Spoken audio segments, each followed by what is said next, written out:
All right, we're getting big breaking news now. Vice President Venkaiah Naidu's first statement on his rejection, his office's rejection of the impeachment motion against the CJI. He's saying that this decision has come after a month-long diligence and conforms to prescribed provisions. Chairman's office is not just a post office, but a constitutional functionary. Abhishek Kapoor, our executive editor, is also joining us to make more sense of the statement that has been released now.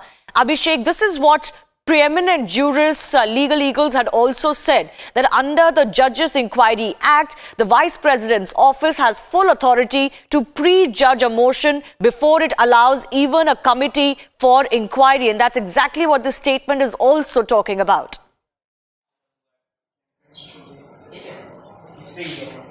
Well, Shivani, yes. In fact, the chairman of the Rajya Sabha and Vice President Venkaiah Naidu was facing flack from Congress party and the larger opposition that perhaps the chair had been a little hasty in its decision. So in response to that, while meeting a bunch of lawyers earlier in the day, Vice President and the chairman has observed that he was contemplating over this issue for almost a month since media reports emerged about a month back while the Parliament was in session about impeachment motion coming for the Chief Justice of India.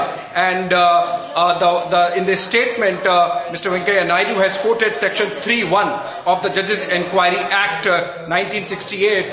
This is in response to the charge by the Congress party that perhaps it is not within the purview of the chair of Rajya Sabha to go into the merits of the impeachment motion, that it is for the committee that is set up under the Judges Inquiry Act to look into the merits of the impeachment motion. Section 3(1) of the same act says that the chairman may, after consulting such persons, if any, as he thinks fit, and after considering such materials, if any, as may be available to him, either admit the motion or refuse to admit the motion. So this is in response to the Congress charge that perhaps it was not within the ambit of the chairman to go into the merits of the case. Section 3(1) actually stipulates that the chairman has in his or her power to really take a call whether to admit the motion or not based on the available material. And if only the admission is admitted, that the subsequent sections of the Judges Inquiry Act about setting up a committee coming to the picture. The Rajya Sabha chairman has also said in the statement that, he was contemplating and discussing this issue with many jurists and legal luminaries and experts following media reports and following, the Congress party move that an impeachment motion be brought in. So it's not a hasty decision and it's within the Judges Inquiry Act, whatever the powers that are given to the Rajya Sabha chairman to take a call on an impeachment motion. Shivani.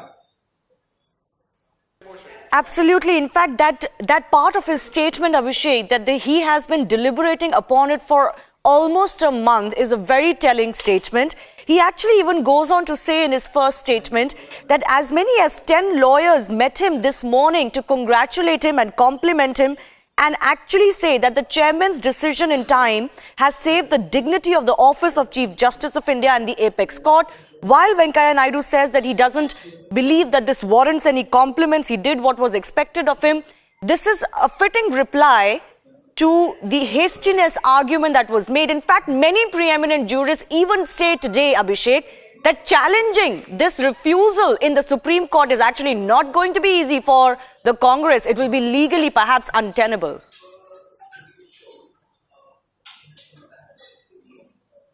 Well, absolutely. Shivani, it's clear that the way the impeachment debate has panned out, the fact about the timing, we know for a fact that when the impeachment reports first emerged when the second half of the budget session was on, none of the political party was ready to own it up because they were really not sure of the numbers. In fact, they were not sure whether everyone would agree to it.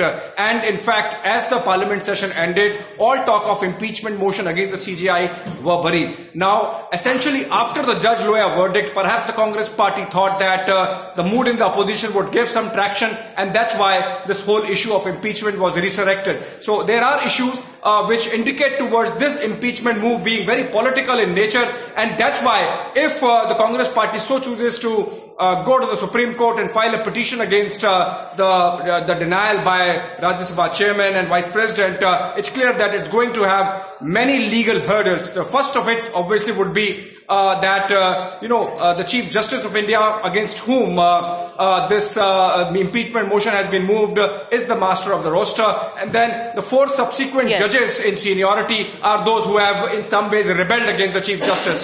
So these are complex issues. The Congress party, it seems, has been playing with fire, and if it so chooses to continue with it, obviously there would be legal hurdles to it.